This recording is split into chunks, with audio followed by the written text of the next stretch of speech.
तो स्वागत है आपका मेरे इस जीडीएस समाचार चैनल में। दोस्तों, आज की वीडियो में बात करेंगे ग्रामीण डाक सेवकों के लिए कुछ उनकी जो मांगों को लेकर। जैसा कि आपको पता है कि अब स्ट्राइक 12 तारीख शुरू होनी थी और उससे पहले हमने पहले भी बात किया था कि जो ग्रामीण डाक सेवकों की मांगों को किसी भी तरीके से जो है डिपार्टमेंट कोशिश करेगा उसको पूरा करने की। और दोस्तों, इसी के लिए जो है 11 दिसंबर को जो एक मीटिंग हुई थी और 11 दिसंबर की मीटिंग के बाद से जो है जो डिस्कस हुआ था उसका जो है रिप्लाई डिपार्टमेंट की तरफ से आ गया। ये जो रिप्लाई है और इससे पहले जो रिप्लाई आया था उसमें बहुत ज़्यादा डिफरेंस है, क्योंकि अगर आप ये रिप्लाई देखेंगे और पॉइंट वाइज पॉइंट देखेंगे तो इसमें आपको लगेगा कि अभी जो है डिपार्टमेंट पूरी कोशिश कर रही है कि आपकी मांगों को किस तरीके से मान लिया जाए।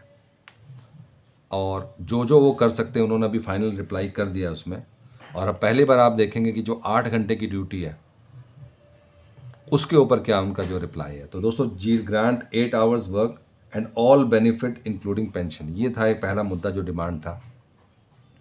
और दोस्तों, 8 आवर्स की ड्यूटी के लिए जो पहले हमेशा जो भी जवाब आता था वो आता था कि 8 आवर्स की ड्यूटी नहीं मिल सकती, जीडीएस को 8 आवर्स की ड्यूटी नहीं मिल सकती। दोस्तों, अब रिप्लाई क्या है, हालांकि पूरी तरह से माने नहीं है, लेकिन ये है कि जो भी इसमें कर सकते हैं। इसमें लिखा है कि to increase the upper limit of working hours up to 7 hours, कि मतलब अब जो है वर्किंग आवर्स को बढ़ाने की डिस्कशन शुरू हो गया। मतलब बात कर रहे हैं कि वर्किंग आवर्स को बढ़ाया जाएगा।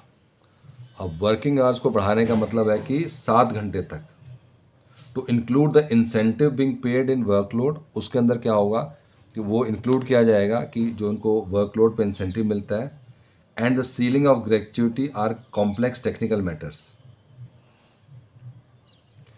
तो जो सीलिंग ऑफ ग्रेच्युटी है ये थोड़ा कॉम्प्लेक्स मैटर है और अब ये बोल रहे हैं कि ठीक है, आप लोग बोल रहे हैं तो इसके लिए हम कमेटी का गठन करेंगे और इसमें एक कमेटी सेटअप होगी और वो चेक करेगी कि भाई ये जो 7 घंटे या 8 घंटे करेंगे वो किस तरीके से इसमें ग्रेच्युटी की सीलिंग होगी, किस तरीके से वर्कलोड का पे किया जाएगा वो। लेकिन अब ये कह रहे हैं कि हम इस पर काम करेंगे। इसको जो है एक तरीके से देखा जाए तो अब इस पर विचार विमर्श शुरू हो चुका है। तो दोस्तों, ये पहली बार है कि जीडीएस के 8 घंटे के ऊपर ये बोला गया। नेक्स्ट अगर हम बात करें दोस्तों, immediate implementation of positive recommendation of Kamlesh Chand committee. तो दोस्तों, जो कमलेश चंद कमेटी के जो पॉइंट्स थे, जो उसमें उन्होंने 12, 24, 36 साल का था और इसमें जो है TRC fixation time related continuity allowance with effect from 1/1/2016 akin to regular employees weightage increment. तो दोस्तों, इसका जो 12, 24, 36 साल है इसका तो बहुत बार जवाब आ चुका है। एक बार फिर से जो जवाब यही है कि matter of 3 financial upgradation to each GDS have been forwarded to ministry of finance.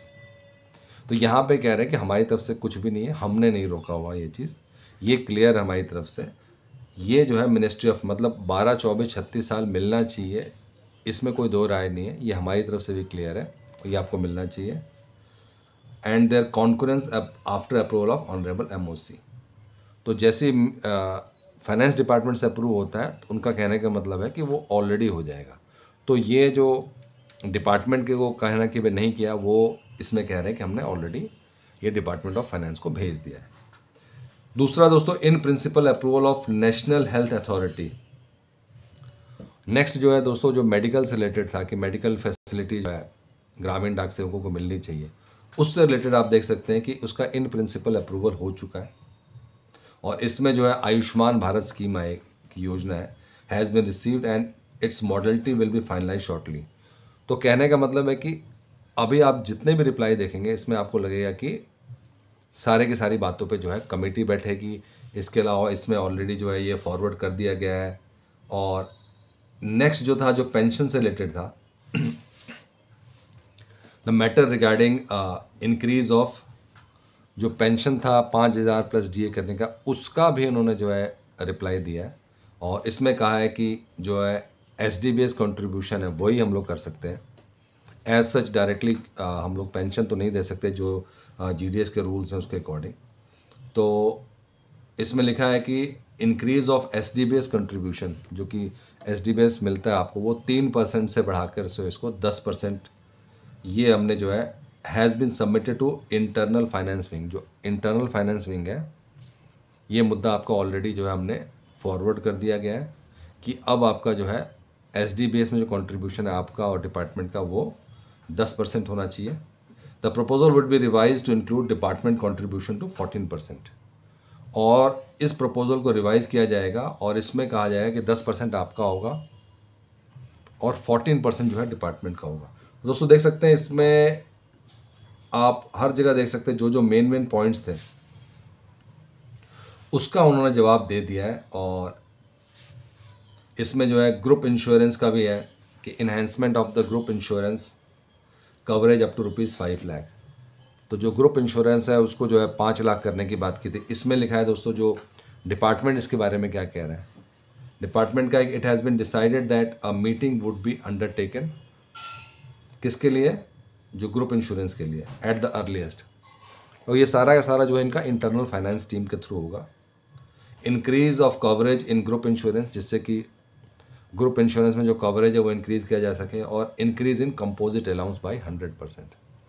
तो जो कंपोजिट अलाउंस है उसको भी बढ़ाने के बाद, तो दोस्तों आप देख सकते हैं यहाँ पे कहीं पे भी आपको ना नहीं दिख रहा कि हम नहीं करने वाले। हाँ, कमेटी बैठेगी, कमेटी कब क्या करेगी वो एक अलग बात है, लेकिन अगर आप देखेंगे तो डिपार्टमेंट की तरफ से पूरी कोशिश है कि चीज़ों को माना जाए। अब enhancement of GDS gratuity in parity, इसमें भी यही बताया है कि जो है अभी मीटिंग इसको देखा जाएगा और इसके बाद से चेक किया जाएगा कि कितना और कब तक मिल रहा है। Then carry forward and enhancement of paid leave up to 180 days. तो दोस्तों 180 डेज के लिए फिर it has been decided that GDS section will examine and issue the necessary order. 180 दिन का भी मामला बहुत पुराना लटका हुआ है। इसमें भी दोस्तों यही कहा गया है कि GDS will examine the issue the necessary orders in the matter bye 1/1/2024। तो 1 महीने का टाइम या उससे भी कम का टाइम मांगा गया है कि उससे पहले पहले वो कर देंगे। प्रोविजन ऑफ मेडिकल फैसिलिटीज़, उसके बारे में उन्होंने डिस्कस कर लिया कि अभी जो है इंटरनल मीटिंग होगी, इंटरनल फाइनेंस विंग चेक करेगी। तो दोस्तों ये तमाम मुद्दे हैं जिसमें कि जो है इसका रिप्लाई डिपार्टमेंट की तरफ से आ गया है। और कहीं ना कहीं जो है हर मुद्दे पे कमेटी को बिठाने का और इसको रिजॉल्व करने का, यहाँ तक कि SDBS में तो जो है डिपार्टमेंट की तरफ से 14% करने का वो भी जो है इसमें डिसाइड किया है। दोस्तों ये था आज का इम्पॉर्टेंट अपडेट, जो कि अभी 11 दिसंबर की मीटिंग थी उसका परिणाम। दोस्तों अगर वीडियो पसंद आए तो इसको लाइक कीजिए, शेयर कीजिए और सब्सक्राइब करना ना भूलें। Thank you for watching this video.